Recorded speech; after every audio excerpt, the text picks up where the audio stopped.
See, a lot of people think that, and there's a common consensus around it, that the most important punch in boxing is the jab.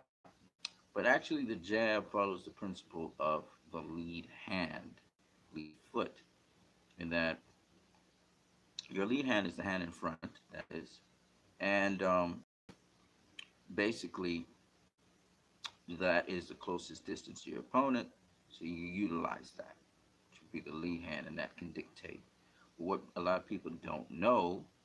And guys like Floyd Mayweather that you see in the picture, Roy Jones Jr., uh, fighters like Julio Cesar Chavez Jr., even Gennady Golovkin, um, they use also the lead hand as their right hand.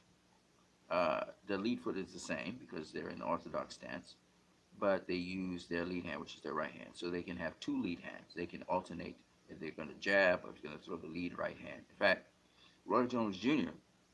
made a habit of using the right hand and the left hook as his leads. Sometimes he abandoned the jab completely and just used feints and right hands and left hooks in his fights. So the principle of the lead hand really is the thing, or the lead hand, lead foot, is really the principle that people should be teaching, and not so much about the jab, because the jab kind of limits the dimensions of a fighter. They build everything off his jab. It's sometimes not necessarily the way to go. Like I said, if you're talking about boxing, we're talking boxing here.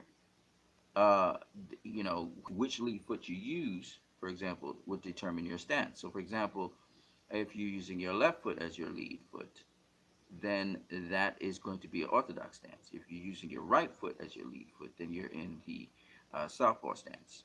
So some people can alternate between their lead foots. It's called shifting, going from one. Terrence Crawford is one of those.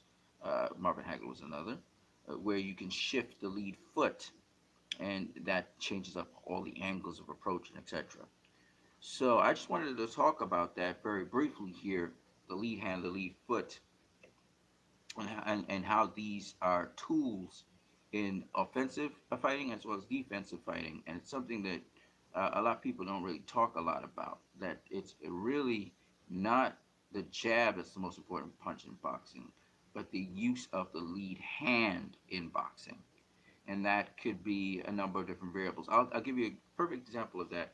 The picture that you see there is Mayweather versus Shane Mosley, but I'm just going to refer you to Mayweather versus Pacquiao, where Floyd was actually two lead hands. He was using the lead right hand, and he was also using the jab, not only to keep Manny Pacquiao at bay, but to keep him in place, to freeze him, to get certain angles of approach on him.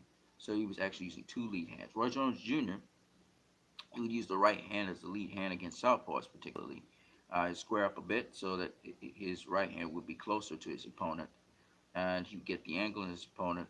And because he would be sort of offering an angle to his opponent, the left hook came in handy. So he could throw a right hand, left hook, right hand, whatever, that combination.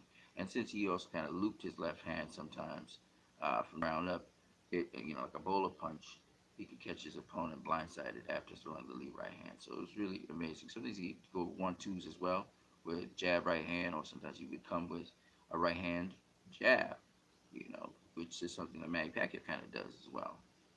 So, the use of the lead hand is more than just, and this is advanced stuff I'm talking to more people, just using the jab. You can also use feints instead of jabs, and so on and so on. So I just wanted to leave that with you guys because that material is going to come in handy for something I'm going to talk about later on. I'm what you need. You guys have a good day. Peace. Okay.